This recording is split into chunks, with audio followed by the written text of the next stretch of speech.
Welcome to a Tin Dog podcast. In a time of once upon a time, yes, you've probably guessed it, my throat's playing up because I've got a bit of a cold, which is good because I end up with that lovely voiceover voice. But it does mean that I look an absolute sight, so there's no way I'm doing it on YouTube as a video. No. So, what have we got? We've got us, me and you, talking about Flux, chapter 3, episode 3.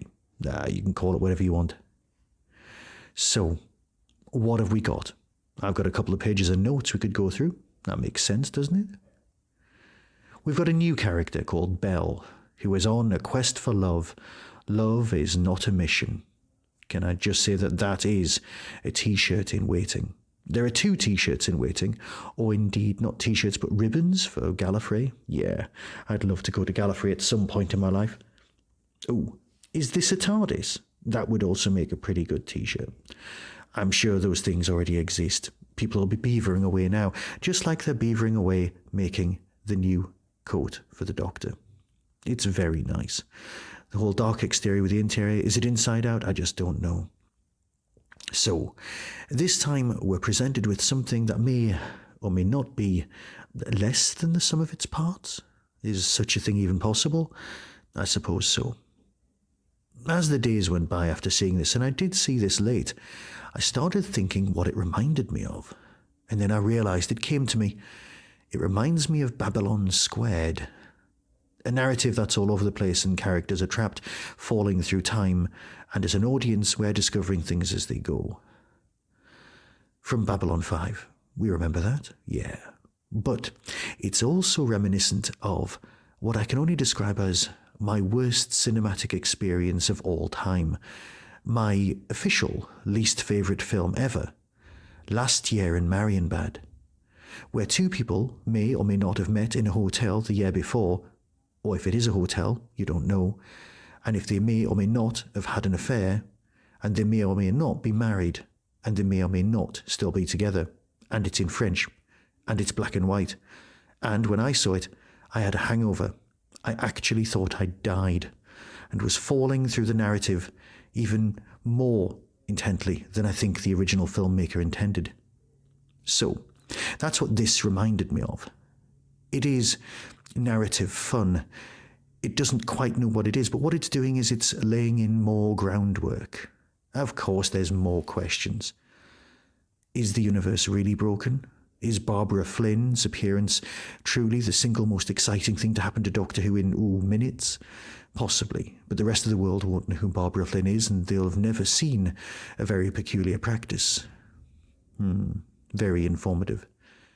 The thing that surprised me was that we all suspected that Jo Martin would turn up before the end of this current incarnation of the Doctor's time. Yes, I know most of us are hanging on going, can Jo Martin not just be the next Doctor, or can we not just get her own series, or is she always going to be basically Paul McGann or the War Doctor, or one of those almost Doctors, the Lazenby Doctors? Not quite, she's been in 3 stories. But she hasn't had her own one yet. So, people were thinking that Jo Martin was the passenger because the photographs of the body shape and the mask were arguably the same. How they've got a passenger at this point in history rather than in these flashbacks about history, we just don't know. Oh, here's the thing. You see, these are random points, but just like the episode, I feel I need to make them. 16:9, used on the iPlayer when you watch the episode on a phone, is of course not 2:1, but the iPlayer does broadcast itself in 16:9 with black bars.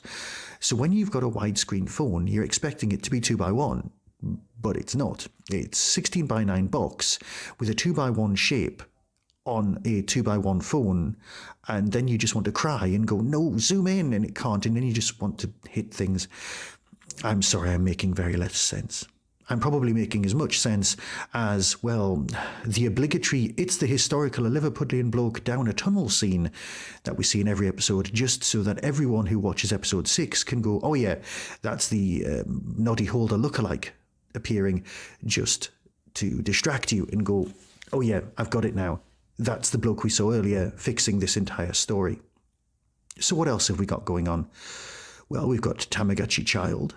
Wim Wenders the father, but he's been on the space station all this time, so obviously things are longer gestation periods than we think. It's very nice that he's definitely in love with Belle.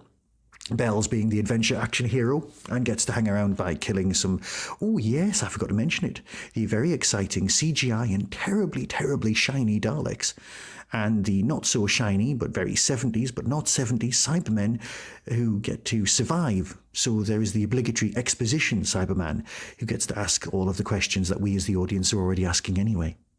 See, it's all very nice. There's lots of parts to this. There's lots of great flashbacks. That business with the Doctor playing the computer game, oh yeah, that works really well. And the angels, well, are they a side effect? Are they what are the characters called? The Malari? No, that's not on. You know, the three who must rule. No, not the ones who host Radio Free Scario. No, not the ones from Full Circle. No, the three who must rule ghost giant figures that we saw. Who are they? Well, they're the people from the past that's deleted. You do know that my theory about the whole original storyline from the Doctor. Yeah, the whole thing, all of this Joe Martin business is all about, well, missing episodes. It implies that there are even more missing episodes of Doctor Who that even Doctor Who isn't aware of. The Doctor doesn't know about their own history in the way that any new fans are experiencing missing Doctor Who stories through animation. Are we going to end up with animated Joe Martin stories? I'm not going to say no to that at any point. Now, there is an argument that the Tamagotchi Child is going to become, well, the Doctor at some point, but it's all a bit River Songy if you do that. And I'm sure this storyline's so much more elegant. People keep going on about looms from, Lung Barrow. But if you remember Lung Barrow and you've read it, the Doctor has a belly button, unlike every other Time Lord, apparently.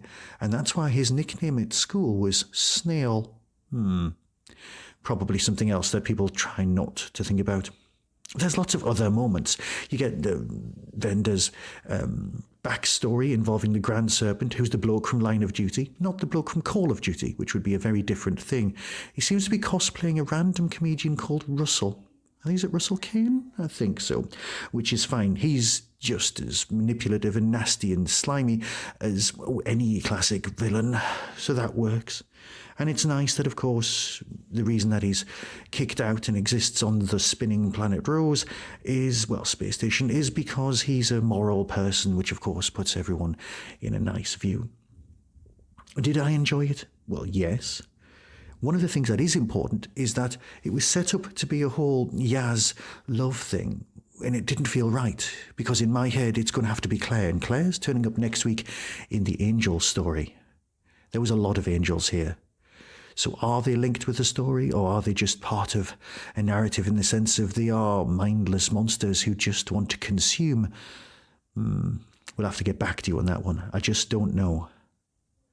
So, they're not playing Animal Crossing. They're playing one of the Angel games, which is terribly scary. Right, I'll fade away, and hopefully when I come back, I won't sound like this. So until next time, be seeing you.